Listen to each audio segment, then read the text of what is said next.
Today's speech is how to clean your refrigerator. Now, why are you asking? Why should you clean your refrigerator? It'll smell better. It'll appeal to every sense except taste, because nobody wants to eat a fridge. Now, the process. It's about 5 steps, but they're easy. First, you have to clean in the outside end of the fridge. Every wall and door.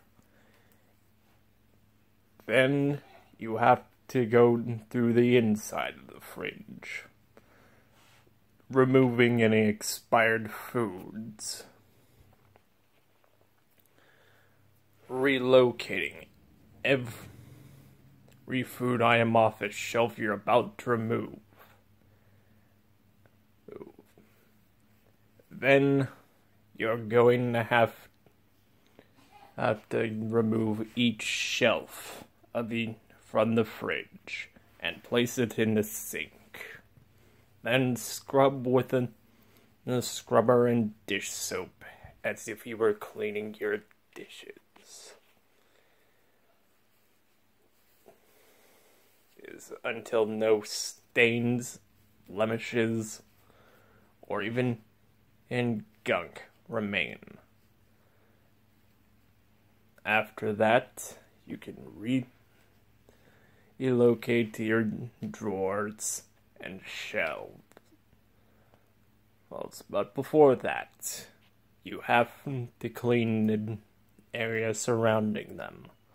The same dishwashing technique you applied onto the shelves and drawers.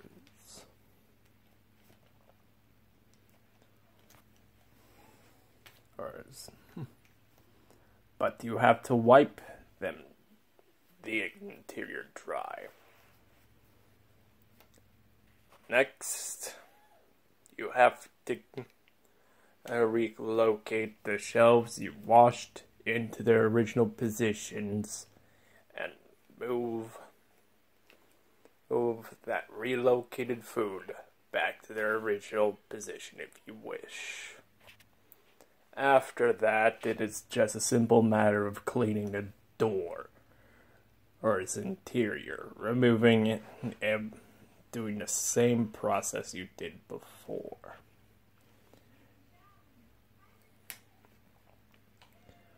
When this process is done, your fridge will be looking as if it came fresh from the store. You'll be proud that you finally cleaned the fridge, and no one will think you're a health risk. In conclusion, a clean fridge means better storage.